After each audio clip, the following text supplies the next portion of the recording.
Hello students, MNC education में आप सबों का बहुत बहुत स्वागत है। आज की क्लास में जो हम देखने जा रहे हैं वो सैम्पल क्वेश्चन पेपर का पार्ट बी का सॉल्यूशन देखने जा रहे हैं। उसमें भी हम पार्ट बी पूरी तरह से सॉल्व इस सेशन में नहीं करेंगे। हम पार्ट बी को 3 डिफरेंट सेशंस में सॉल्व करेंगे। आज हम पार्ट बी का सेक्शन 3 करने जा रहे हैं। जैसा कि आप लोगों को पता होगा कि हमने पार्ट ए ऑलरेडी कर लिया है।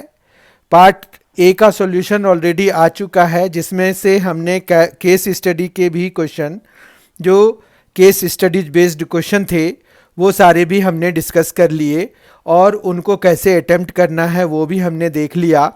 तो अगर आप लोगों में से किसी ने किसी भी वजह से वो वीडियो नहीं देखा है जिसमें कि पार्ट ए के दोनों ही सेक्शंस के सॉल्यूशन आ गए हैं 1 और 2, तो वो अगर किसी वजह से नहीं देखा है तो प्लीज़ आप देखिए। आप जब प्लेलिस्ट में जाएंगे तो क्लास 12 का जो प्लेलिस्ट है बना हुआ, उसमें आपको ये वीडियो मिल जाएगा और वहाँ पर और भी चैप्टर वाइज भी मिल जाएंगे। सारे चैप्टर सेक्शन वाइज आपको हर एक सेक्शन का, हर एक चैप्टर का वीडियो वहाँ पर अवेलेबल करा दिया गया है।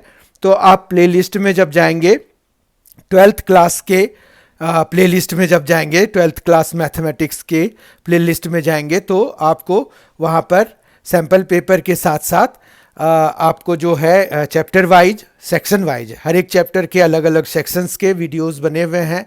उन सभी में क्वेश्चंस भी हमने डिस्कस करे हुए हैं। हमने बहुत ही इम्पॉर्टेंट क्वेश्चंस हर एक चैप्टर से रिलेटेड, जो सीबीएसई पॉइंट ऑफ व्यू से या किसी भी एग्जामिनेशन पॉइंट ऑफ व्यू से, चाहे आपके स्कूल के एग्जामिनेशन पॉइंट ऑफ व्यू हों, तो हमने उन क्वेश्चंस को इंक्लूड किया है, वहाँ पर पूरी तरह से सॉल्व किया है विद फुल एक्सप्लेनेशन। ठीक है, तो आज जो है सैम्पल क्वेश्चन पेपर जो हम ये सीबीएसई की तरफ से इश्यू किया गया है, ये है class 12th session 2020-21 subject mathematics sample question paper theory. इसमें जो मैक्सिमम मार्क्स 80 है और टाइम अलॉट जैसे 3 आवर्स का होता है। ये सारी चीज़ें हमने डिस्कस भी करी थी कि आखिर क्या what is new in the sample question paper this time for 21 board, जो है हमें किस तरह से प्रिपेयर करना चाहिए। हमने वो सारी चीज़ें डिस्कस कर ली थी। तो हमने कंप्लीट एनालिसिस वाला भी एक वीडियो इस प्लेलिस्ट में आपको अवेलेबल कराया हुआ है, तो वो भी आप देख के पता कर सकते हैं कि आखिर क्या क्या चेंजेज आए हैं। ठीक है, तो आज जो है पार्ट बी हम करने जा रहे हैं और पार्ट बी में हम सेक्शन 3 करने जा रहे हैं। तो पार्ट बी देखिए, पार्ट बी है हमारे पास। It consist of 3 sections. इनमें से हम 3rd सेक्शन आज करने जा रहे हैं। ठीक है, आज हम 3rd सेक्शन करने जा रहे हैं।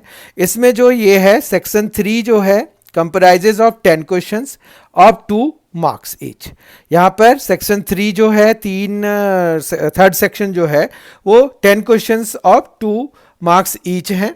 इसके अलावा हमारे पास यहाँ पर इंटरनल चॉइसेस की भी बात करी गई है कि internal choice is provided in 3 questions of section 3। तो सेक्शन 3 के जो 3 क्वेश्चंस जो कि ऑप्शंस चॉइस के फॉर्म में हैं, तो वो भी हम कर लेंगे। ठीक है, तो ये जो है सारा कंप्लीट ही हम सॉल्यूशन करने जा रहे हैं।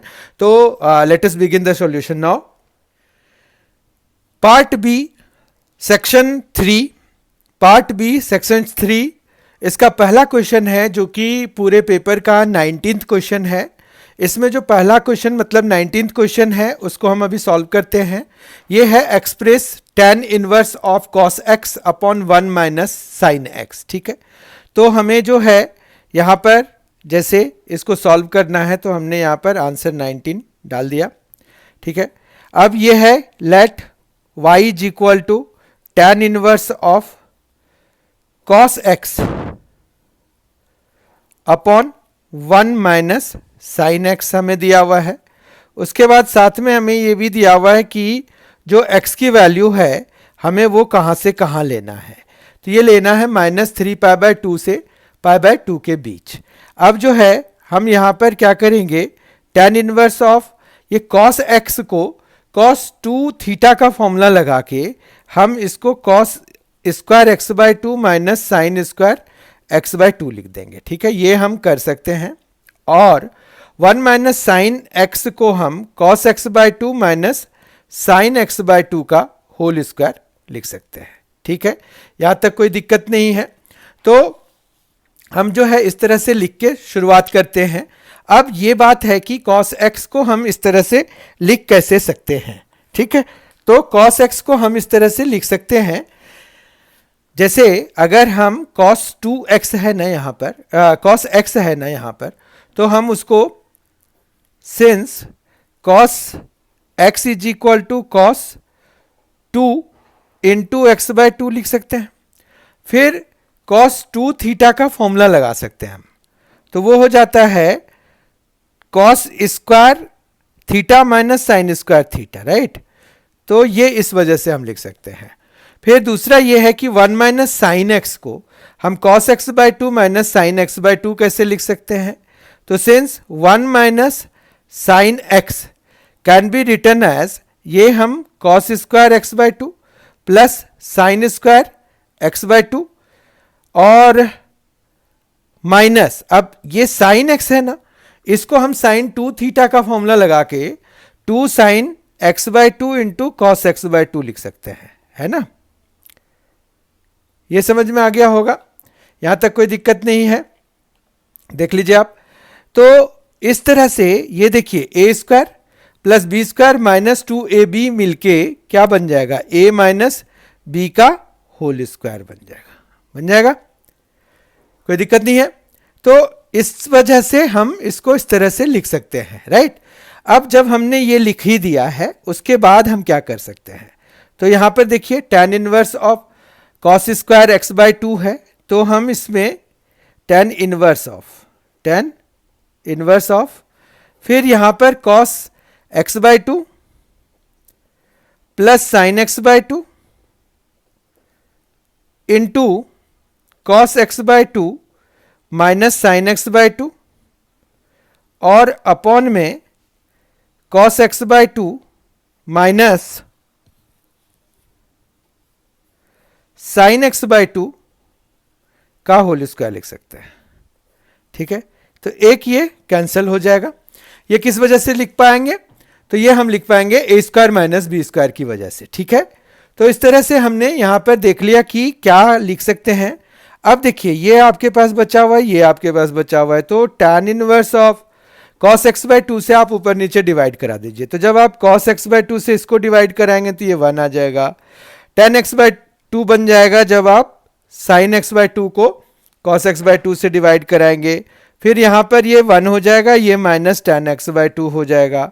ठीक है, उसके बाद हम इसमें क्या कर सकते हैं, तो tan इनवर्स ऑफ ये जो 1 है उसको हम tan π/4 लिख सकते हैं, tan π/4 लिख देंगे, प्लस tan x/2 और अपॉन में 1 की जगह पे, इस वाले 1 की जगह पे 1 ही रहने देंगे, जबकि यहां पर एक 1 इंट्रोड्यूस करके उसको tan π/4 लिख देंगे। ठीक है, ये इस वजह से लिख रहे हैं ताकि ये एक फॉर्मूले में कन्वर्ट हो जाए। आप देखोगे कि ये एक फॉर्मूले में कन्वर्ट हो चुका है। ये है tan a plus tan b upon 1 minus tan a tan b, जो कि किसका होता है, tan a प्लस b का। ठीक है, यहां पर a क्या है, π/4 है, b आपका x/2 है। ठीक है, अब tan इनवर्स और tan कैंसिल हो जाएगा, तो आपका क्या आ जाएगा, π/4 plus x/2, and this is the answer for this question, right. तो हमारे पास क्वेश्चन ये था कि आपको tan inverse of cos x by 1 minus sine x, ये x की रेंज दी हुई थी कि x की वैल्यू कहां से कहां तक लाई करनी चाहिए। तो इसका हमने सॉल्यूशन किया और हमें जो फाइनल आंसर है वो π/4 प्लस x/2 आया। और ये सारी चीजें भी बीच में आपको लिखनी पड़ेंगी कि cos x को आप क्या लिख सकते हो, तो किस वजह से लिख सकते हो, तो वो सारी वजहें भी आपको बतानी होंगी, ठीक है। अब हम नेक्स्ट क्वेश्चन देखेंगे। 20th क्वेश्चन है हमारे पास, if A is a square matrix of order 3। 20th question देखिए, A is a square matrix of order 3 such that A square is equal to 2a, then find the value of determinant A. ये बहुत ही important और intelligent question माना जा सकता है इस वाले सैंपल पेपर का। तो ये जो है बहुत ही इंपॉर्टेंट क्वेश्चन है। तो लेट अस सी, इंटेलिजेंट भी क्वेश्चन कहा जा सकता है ये। तो हम इनको सॉल्व करते हैं, ठीक है। तो इसके लिए इसको सॉल्व करते हैं। यहां पर क्या दिया हुआ है कि भाई ए जो है स्क्वायर मैट्रिक्स है ऑफ ऑर्डर 3 और A square is equal to 2a है। तो अगर हम दोनों साइड इसका डिटर्मिनेंट लिखें तो ये कुछ इस तरह का हो जाएगा, ठीक है बात। अब हम जो है ए स्क्वायर को डिटर्मिनेंट ए का स्क्वायर लिख सकते हैं और इसको 2 की पावर n, n यहां पर 3 है और डिटर्मिनेंट ए लिख सकते हैं। यहां पर लिखेंगे since n is equal to 3, मतलब ऑर्डर हमने लिख दिया कि 3 है। और फिर ए बी जो होता है ना, उसका डिटर्मिनेंट ए इंटू डिटर्मिनेंट बी के बराबर होता है। एक ये चीज हमने लगाई है यहां पर, ठीक है। और क्या चीज लगाई है यहां पर, अगर आप देखें तो हमने एक ये भी लगाया है कि के ए का डिटर्मिनेंट जो है वो के पावर n इंटू डिटर्मिनेंट ए के बराबर होता है। तो ये इतनी सारी चीजें हमने जो डिटर्मिनेंट की प्रॉपर्टीज है वहां से हमने इसमें लगाया है, ठीक है। तो ये आपको समझ में आ गया होगा कि एक्चुअली क्या क्या चीजें लगी हैं यहां पर। तो ये सारी चीजें आपको साथ में लिखनी होंगी। अब जो है यहां पर ये एक इक्वेशन की फॉर्म में बन गया है जिसमें डिटर्मिनेंट ए का स्क्वायर है -8 और डिटर्मिनेंट ए है इक्वल टू 0 है, ठीक है। तो डिटर्मिनेंट ए और यहां पर जो बचेगा तो वो भी डिटर्मिनेंट ए बचेगा और -8, ठीक है। और फिर ये ब्रैकेट बंद और इक्वल टू 0, ठीक है। अब आपके पास दो फैक्टर्स आ गए ना, तो इनको जब हम 1 बाय 1 इक्वेट कराएंगे 0 से तो हमें डिटर्मिनेंट ए इक्वल टू 0 मिल रहा है या फिर 8 मिल रहा है, ठीक है।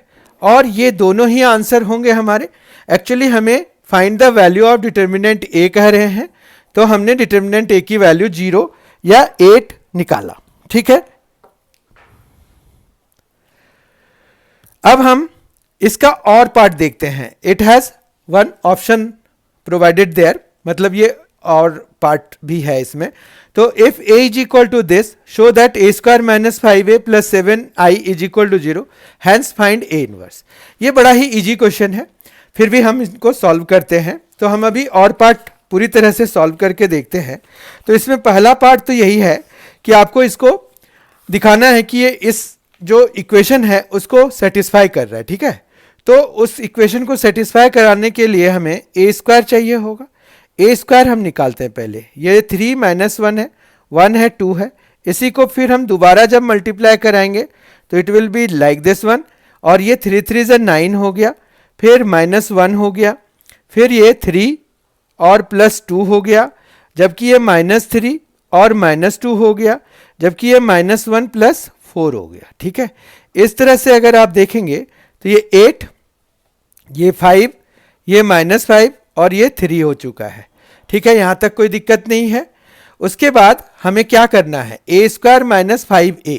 तो हमें जो है A square, therefore A square -5a + 7i is equal to, यहां पर ए स्क्वायर की जगह पे 8 -5 5 3 लिखना है, -5a, मतलब हम इस a को 5 से मल्टीप्लाई कराएंगे तो 5 3 = 15, 5 1 = 5, -5 और 10, ठीक है।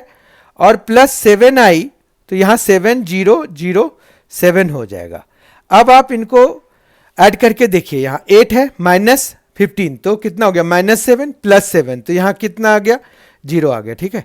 5 - 5 तो 0 और यहाँ +0 तो ये भी 0 दे जाएगा। फिर यहाँ पर -5 -5 तो +5 तो 0 हो गया, यहाँ पर भी 0 है। 3 माइनस 10 तो -7 प्लस 7 तो 0 दे जाएगा। समझ में आ गई बात?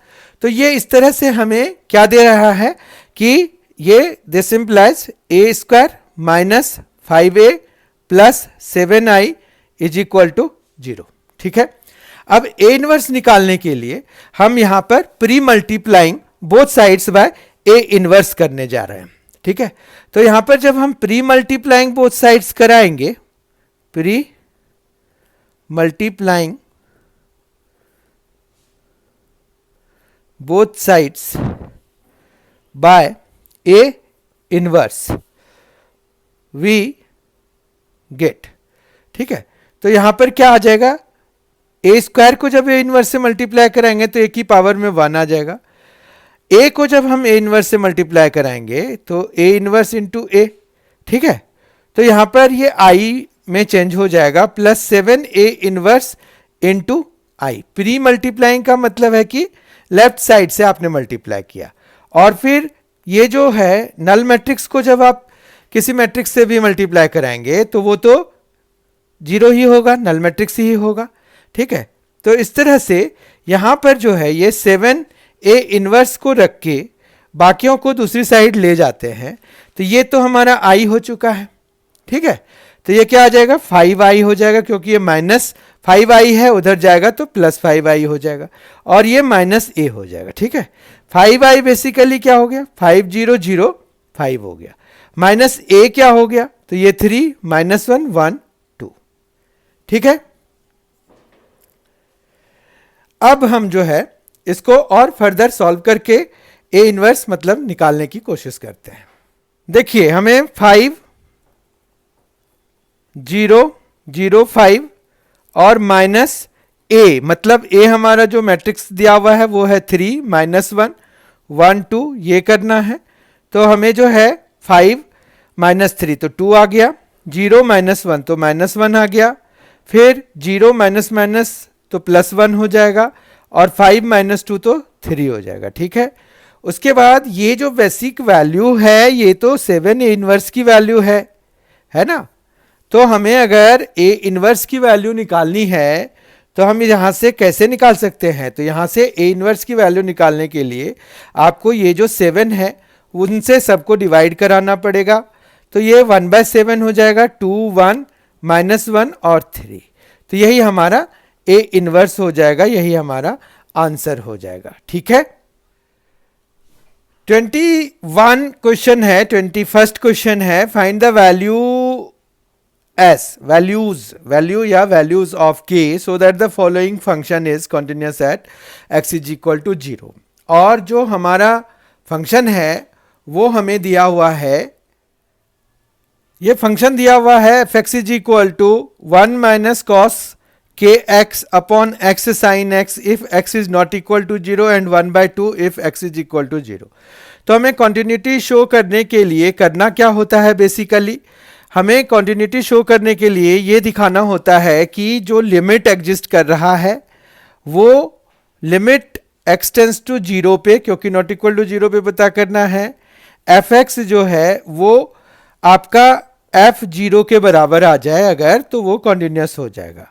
अब यानी कि हमें लिमिट निकालना पड़ेगा जो गिवन फंक्शन है, तो वो चूंकि नॉट इक्वल टू के लिए है तो हम सीधा लिमिट ही निकालेंगे, यहाँ LHL RHL की जरूरत नहीं है। तो 1 माइनस कॉस के एक्स है ना, 1 माइनस कॉस के एक्स है, और अपॉन में है एक्स साइन एक्स। ठीक है, तो आप जो है यहां पर लिमिट x टेंस टू 0 कर लो, फिर ये 1 माइनस कॉस के एक्स को हम लिख सकते हैं 2 साइन स्क्वायर के एक्स बाय 2 लिख सकते हैं। ठीक है, और ये है x साइन x। ठीक है, अब जो है जब अगर हमें लिमिट इवेल्युएट कराना है तो इसको भी हम के एक्स बाय 2 से डिवाइड कराएंगे होल स्क्वायर से। ठीक है, और हम जो है फिर अगर हमने इसको डिवाइड कराया है न्यूमरेटर को, तो डिनोमिनेटर को भी हम के स्क्वायर एक्स स्क्वायर बाय 4 से डिवाइड कराएंगे। ठीक बात है, समझ पा रहे हैं आप?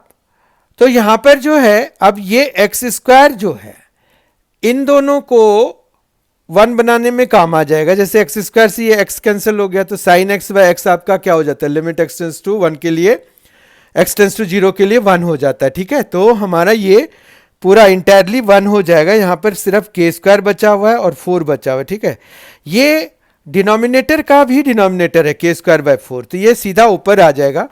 अच्छा, अब यहां के पार्ट पर अगर हम डिस्कस करें तो 2 को छोड़ के बाकी सारा यहां पर भी 1 है। ठीक है, तो इस तरह से हम इसको क्या लिख सकते हैं, यहां पर हम लिख सकते हैं कि भाई 2 है इंटू 1 का स्क्वायर है और अपॉन में ये जो ये 1 बाय के स्क्वायर बाय 4 है। ठीक है, ये के स्क्वायर बाय 4 फिर से ऊपर चला जाएगा, मतलब 2 इंटू के स्क्वायर बाय 4 हो जाएगा।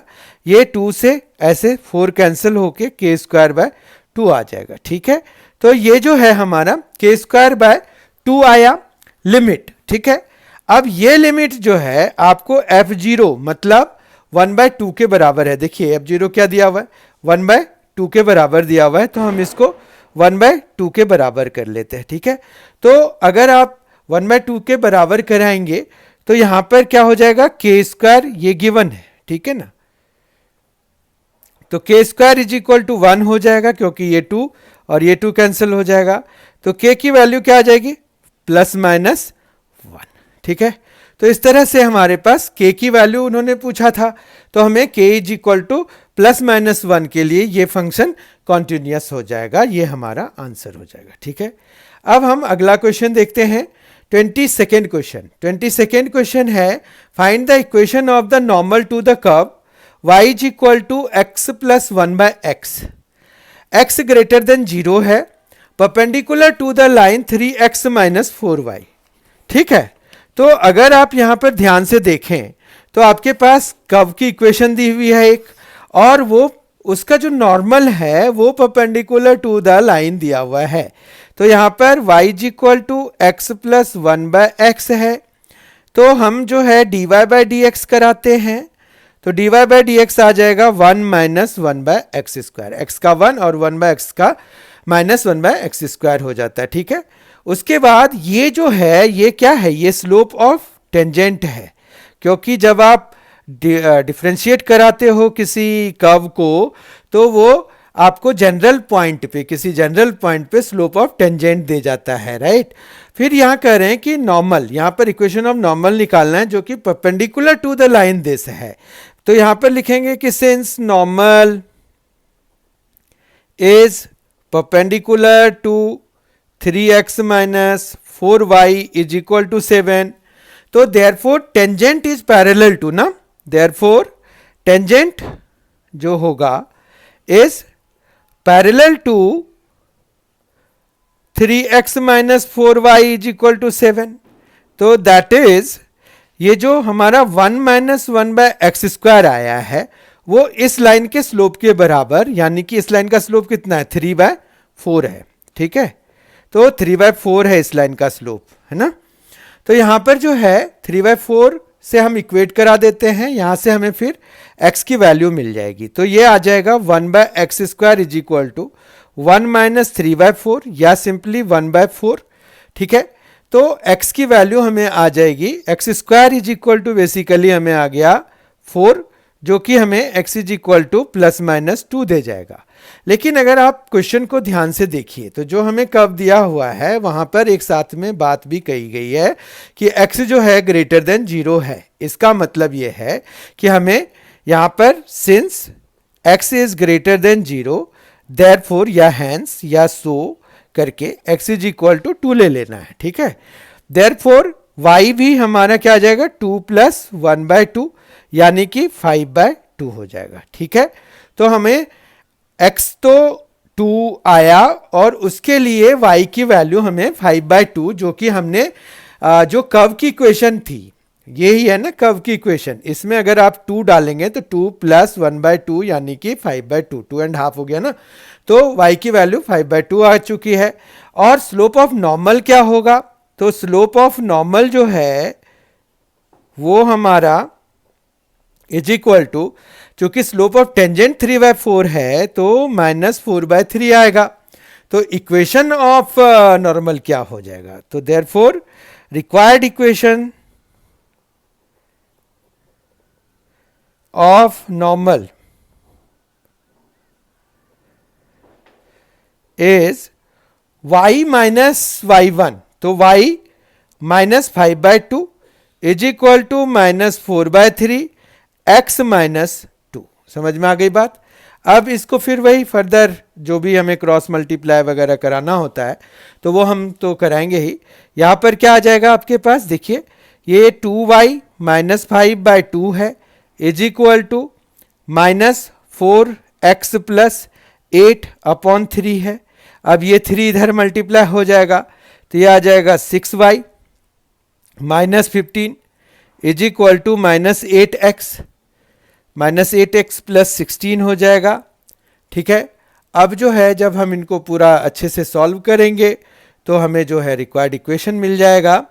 तो ये है 8x plus 6y minus 31 is equal to 0। ठीक है, तो इस तरह से हमने equation required equation of normal निकाल लिया जो कि perpendicular to the line 3x minus 4y is equal to 7 है। तो इस तरह से हमने क्वेश्चन 22 कर लिया। अब क्वेश्चन 23 देखते हैं। क्वेश्चन 23 इंटीग्रेशन से रिलेटेड है।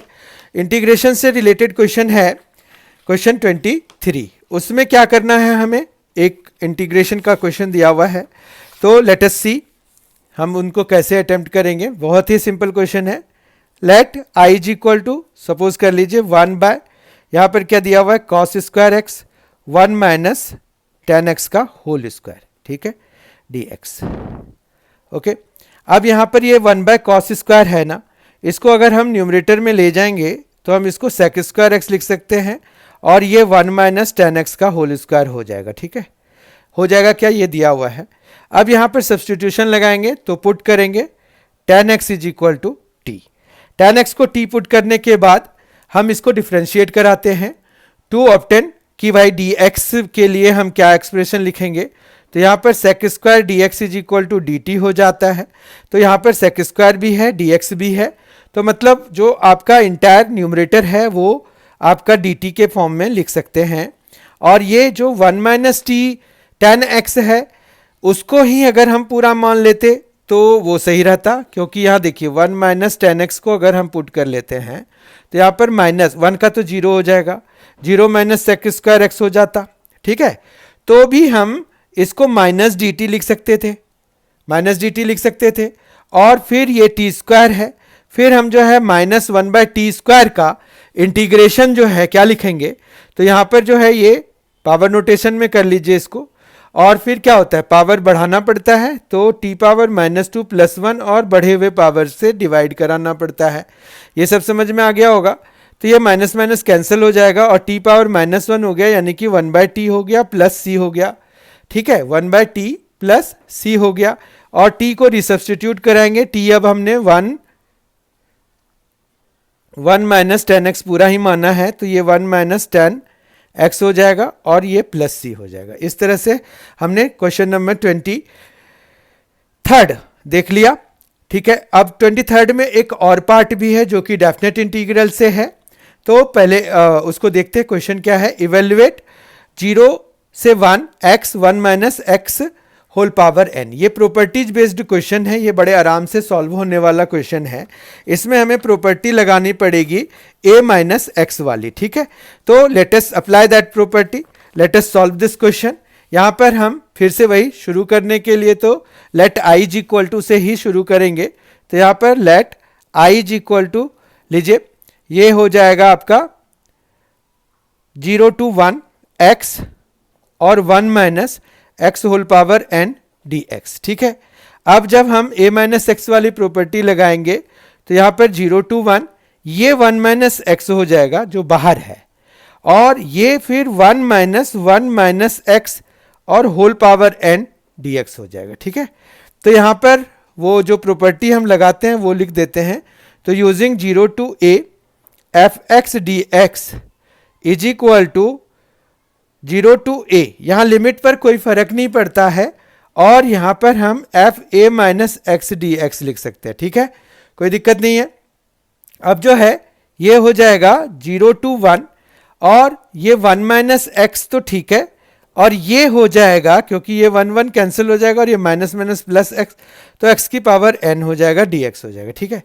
ये फर्दर जब हम अगर मल्टीप्लाई करेंगे तो ये x power n minus x power n plus 1 और dx हो जाएगा, ठीक है। यहाँ तक समझ में आ गया।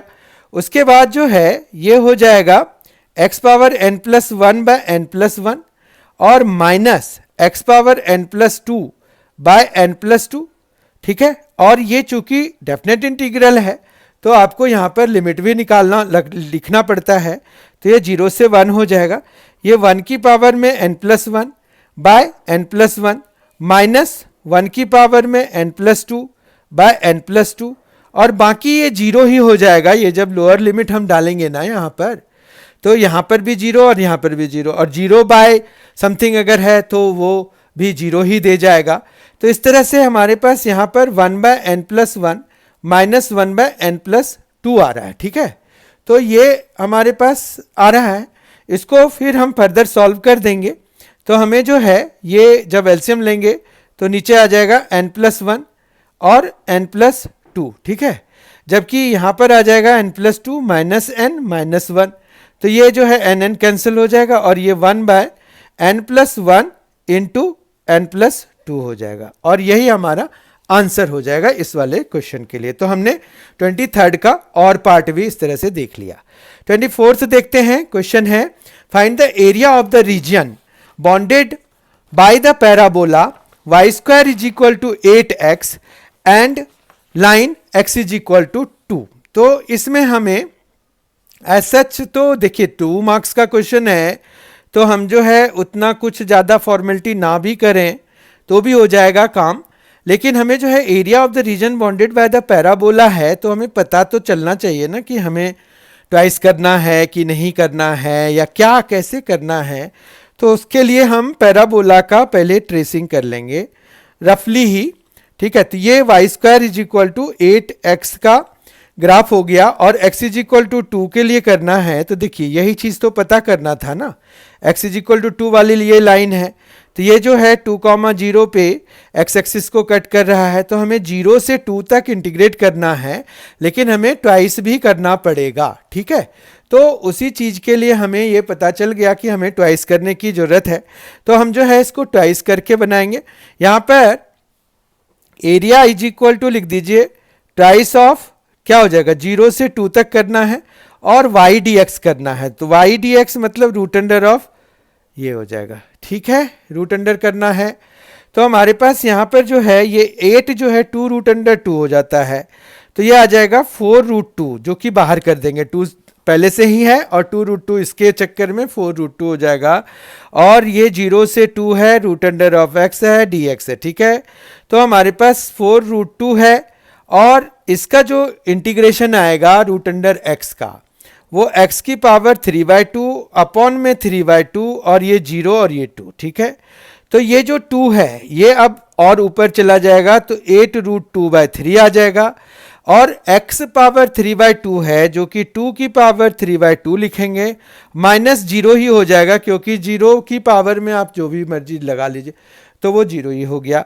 अब यहाँ पर जो है 8 रूट 2/3 है, इंटू 2 की पावर 3/2 को भी हम 2 रूट 2 ही लिख सकते हैं, तो ये आ जाएगा 16 2 ज़ा 32, 32/3, और ये स्क्वायर यूनिट्स इसका एरिया आ गया, ठीक है। आई होप कि आपको ये समझ में आ गया होगा कि हमने एरिया कैसे निकाला इसका, ठीक है। तो ये क्वेश्चन नंबर 24 था। अब जो है क्वेश्चन नंबर 25 देखिए, show the following solve the following differential equation. हमें इसको डिफरेंशियल इक्वेशन को सॉल्व करना है, तो हमें यहाँ कुछ आंसर 25 देखिए। इसमें हमें बेसिकली क्या करना है, हमें सॉल्व करना है एक डिफरेंशियल इक्वेशन को जो कि हमें दिया हुआ है dy by d x is equal to x cube into cosec y, ठीक है। और साथ में दिया हुआ है y0 इज इक्वल टू 0, मतलब इसका ये हो गया कि x इज इक्वल टू 0 तो y इज इक्वल टू 0, ये कंडीशन दिया हुआ है, इनिशियल वैल्यू दी हुई है इसकी, ठीक है।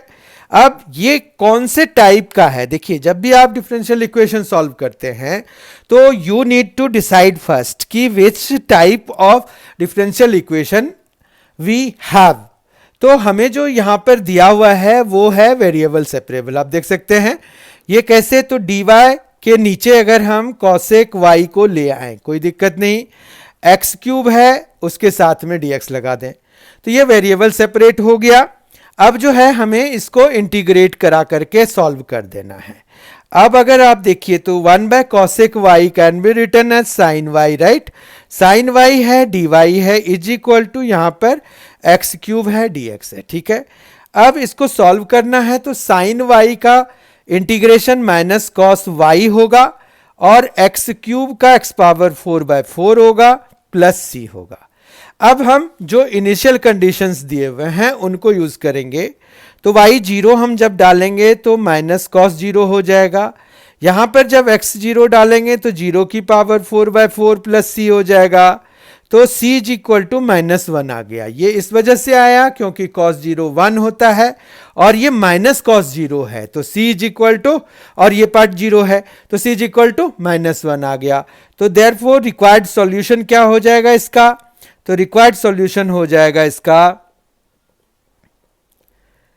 इसमें हम डालेंगे, ठीक है। तो यहां आ जाएगा minus cos y is equal to x power 4/4 -1, ठीक है।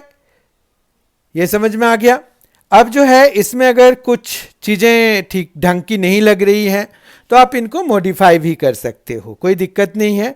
जैसे हम इसको cos y is equal to, फिर ये 1 माइनस एक्स पावर 4/4 भी लिख सकते हैं। वो कैसे, तो यहां पर ये माइनस से अगर हम इधर ले जाके मल्टीप्लाई करा दें तो 1 सामने आ जाएगा और ये माइनस में हो जाएगा, तो 1 माइनस एक्स पावर 4/4 हो जाएगा। तो ये भी हमारा आंसर हो सकता है, या फिर हम 4 का एलसीएम वगैरह ले लें उससे भी हमारा आंसर बन जाएगा, ठीक है।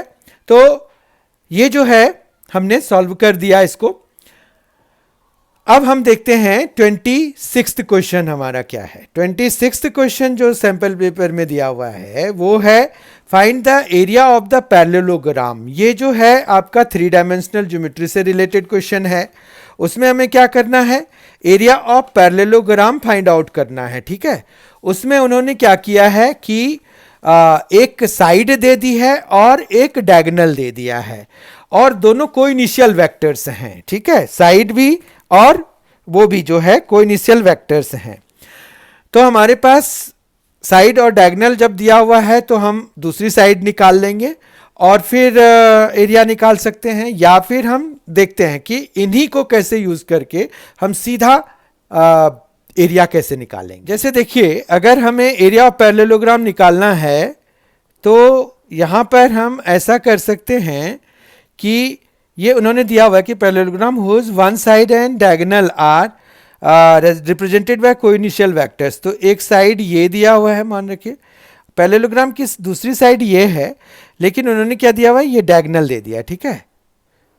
तो दोनों कोइनिशियल दिया हुआ है, राइट। ये और ये जो साइड है ये दोनों एक ही जगह से शुरू हो रहे हैं तो कोई दिक्कत नहीं है। हमें जो है वन साइड ये है i माइनस जे प्लस के से दिया हुआ, और जबकि ये है 4i प्लस 5k से, ठीक है। तो अगर हम इनका एरिया निकालना चाहते हैं इस वाले ट्रायंगल का, जिसको कि फिर हम बाद में ट्वाइस करा दें तो भी हमें एरिया मिल जाएगा, है ना। अब इसका एरिया निकालने के लिए हमें इन दोनों को क्रॉस प्रोडक्ट कराना पड़ेगा। तो हम इसको मान लेते हैं a वेक्टर और इसको मान लेते हैं b वेक्टर, ठीक है। और फिर हम a क्रॉस b निकाल लेते हैं। तो a cross b is equal to हो जाएगा हमारे पास, क्या हो जाएगा, a क्रॉस b हो जाएगा, एक डिटरमिनेंट बनाएंगे, डिटरमिनेंट बनाते हैं ना हम, i फिर j फिर k, फिर यहां पर 1 -1 1, फिर 4 0 5, 4i प्लस 5k दिया हुआ है, ठीक है। इसी वजह से ये ऐसा हो गया, ओके। अब हम इनको सॉल्व करेंगे तो यहां पर क्या आ जाएगा i कैप और ये आ गया -5, ठीक है। -0 है तो वो तो कोई बात नहीं है।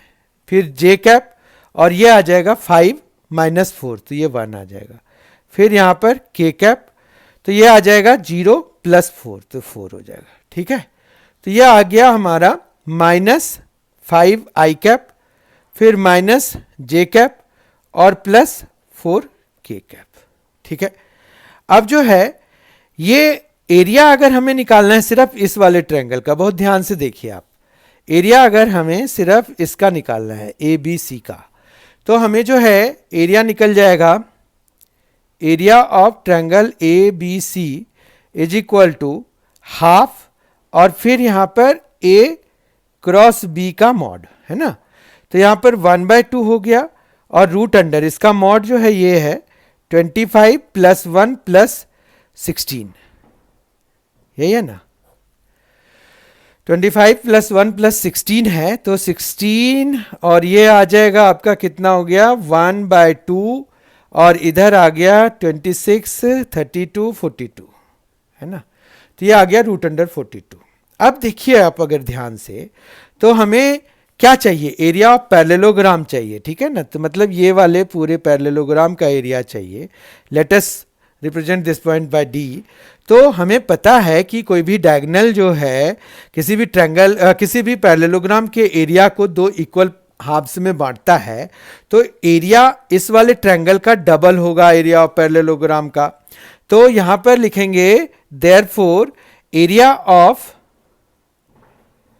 पैरेललोग्राम ABDC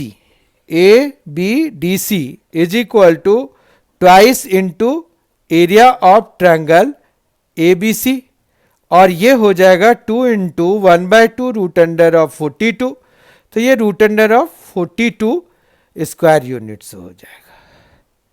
समझ में आई बात? तो यही हमारा आंसर हो जाएगा। तो 26th क्वेश्चन भी हमने देख लिया। अब हम देखते हैं 27th क्वेश्चन। 27th क्वेश्चन है find the vector equation of the plane that passes through the point 1 0 0 and contains the line r is equal to lambda J. ठीक है, तो हमें जो है यहां पर r is equal to lambda J को कंटेन कर रहा है और हमें vector equation of the plane निकालना है। ठीक है, अब चूंकि ये अगर 1 0 0 से पास कर रहा है, तो हम जो है इसको कैसे लिख सकते हैं, तो सिंस प्लेन पासेस थ्रू 1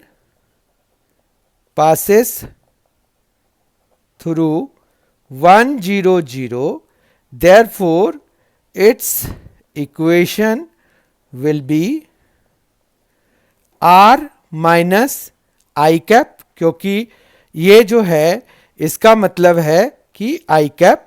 ठीक है ना, तो r minus i cap dot n vector is equal to 0 होना चाहिए। फिर इसको 1 मान लेते हैं, फिर यहां पर लिखेंगे कि since it contains the line r vector is equal to 0 plus lambda J. ठीक है, तो देयरफॉर ये जो n वेक्टर है वो नॉर्मल टू द प्लेन है। अब प्लेन जो है आई कैप से पास कर रही है, तो मतलब ये जो नॉर्मल वेक्टर है वो आई कैप पे भी परपेंडिकुलर है, तो आई डॉट एन जो है इसका 0 होने वाला है एंड ये इस लाइन को कंटेन कर रहा है जो कि लेमडा जे, मतलब ये लाइन जो है जे के पैरेलल है, तो यानी कि एन डॉट जे भी आपका 0 ही होना है। तो जब ये दोनों ही केसेस को आप क्लब करेंगे तो उससे आपको सीधा सीधा ये पता चलेगा कि एन वेक्टर कुछ नहीं के कैप के बराबर है। ठीक है, तो so required equation of the plane जो है, required equation of the plane is r minus i cap dot k cap is equal to 0। ठीक है, तो हमें यहां पर कैसा सा इक्वेशन चाहिए, vector equation of the plane चाहिए, तो this is the required vector equation. समझ में आई बात?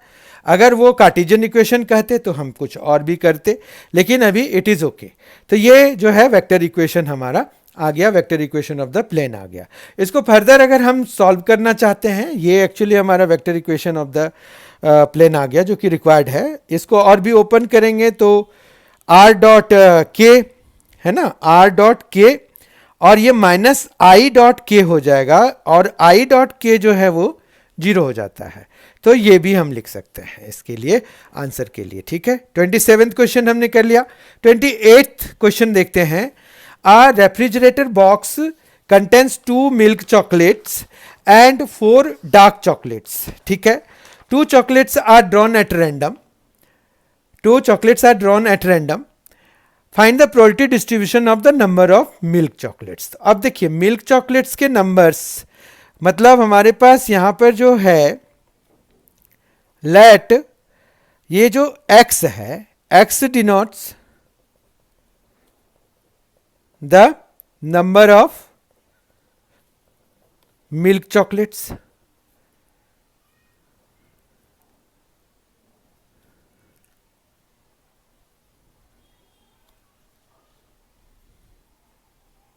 ठीक है, तो मिल्क चॉकलेट्स को रिप्रेजेंट कर रहा है। तो देयरफॉर ये जो x की वैल्यू है वो 0, 1 या 2 हो सकता है। ठीक है, क्योंकि 2 हैं और हमने यहाँ पर 2 ड्रॉ कर रहे हैं, तो उसके जो रैंडम वेरिएबल है वो तो 0, 1, 2 होगा, और उसका प्रोबेबिलिटी डिस्ट्रीब्यूशन लिखना है तो x इज इक्वल टू 0, 1, 2 होगा। अब यहाँ पर जो है P X is equal to 0, मतलब कोई भी जो डार्क चॉकलेट है वो नहीं आया। तो इसका मतलब क्या हुआ कि हमारे पास जो डार्क चॉकलेट नहीं आया, तो ये मिल्क चॉकलेट नहीं आया, सॉरी मिल्क चॉकलेट नहीं आया, तो डार्क चॉकलेट आ गए। तो डार्क चॉकलेट आने की प्रोबेबिलिटी कितनी है, 4/6, फिर इंटू 4/6, मतलब दोनों में आपका 2/3 इंटू 2/3 हो गया, जो कि 4/9 हो गया। समझ में आ रही है बात। फिर वो P X is equal to, जब हम 1 करेंगे, मतलब एक पर आया मिल्क चॉकलेट और दूसरे पे डार्क चॉकलेट आ गया, या फिर पहले पे डार्क चॉकलेट आ गया और दूसरे पे मिल्क चॉकलेट आ गया, तो वो कैसे होगा, तो एक 4/6 और 2/6 आएगा। ठीक है, और यहां पर 2 chocolates are drawn at random है, तो यहां पर जो है प्रोबेबिलिटी डिस्ट्रीब्यूशन हमें निकालना है, तो एक और चीज़ भी हमें ध्यान रखनी होगी। एक्चुअली हम जो है यहाँ पर 4/6 तो लिखेंगे, ये 3/5 लिखना होगा। ये क्यों करना होगा आपको पता है, क्योंकि हमने एट रैंडम ड्रॉ किया है, यानी कि विदाउट रिप्लेसमेंट ड्रॉ है। तो ये 4/6 तो ठीक है, ये 3/5 भी आएगा, ये ओके। तो ये 3/5 आ गया, और जब हम इनको सॉल्व कराएंगे तो ये क्या आ जाएगा, 2/5 आ जाएगा। बहुत ध्यान से समझिए इसको। फिर यहाँ पर जब हम कराएंगे तो ये फिर नहीं करना पड़ेगा, क्योंकि ये विद रिप्लेसमेंट के लिए लग जाता है। तो यहाँ पर क्या हो जाएगा, 4C1 हो जाएगा, इंटू 2C1 हो जाएगा, और अपॉन में 6C2 हो जाएगा। ठीक है, क्योंकि ये है हमारा, और 4C1 इज 4, 2C1 इज 2, और 6C2 इज 6 इंटू 5/2। ठीक है, तो 2 से ये 3 टाइम्स में कैंसिल हो जाएगा, तो ये जो है ये आ जाएगा 8/15। समझ में आई बात। ये आप देख लीजिए मल्टीप्लाई करके 8/15 आ रहा है, और जबकि ये आपका कितना आ रहा है, 2/5 आ रहा है। ठीक है, उसके बाद P X is equal to 2 पे आते हैं। P X is equal to 2 है, यानी कि दोनों ही मिल्क चॉकलेट्स आ गए हैं, तो 2C2/6C2 होगा। 2C2 होता है 1, और 6C2 होता है 6 इंटू 5/2 या 15, तो ये 1/15 हो गया। समझ में आया। तो हमें जब डिस्ट्रीब्यूशन लिखना है, यहां पर ये है ना फाइंड द प्रोबेबिलिटी डिस्ट्रीब्यूशन, तो required distribution is, therefore required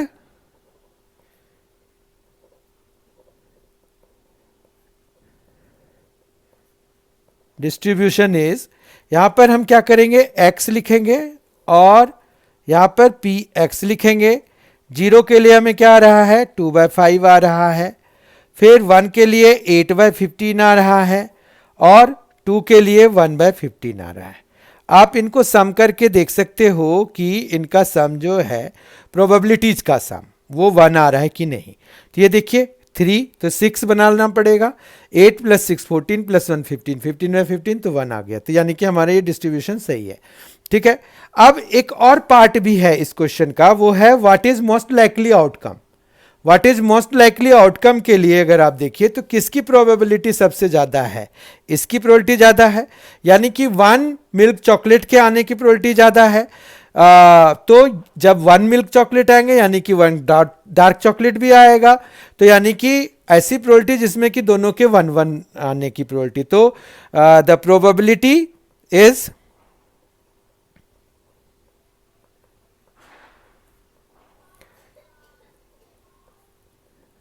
maximum for 1 of both kind, ठीक है, फॉर 1 ऑफ बोथ काइंड, मतलब दोनों के लिए, दोनों के एक एक आने के चांसेस मैक्सिमम है, ठीक है। तो मोस्ट लाइकली आउटकम है probability of maximum for 1 of 1, मतलब 1 milk chocolate and 1 dark chocolate, ठीक है।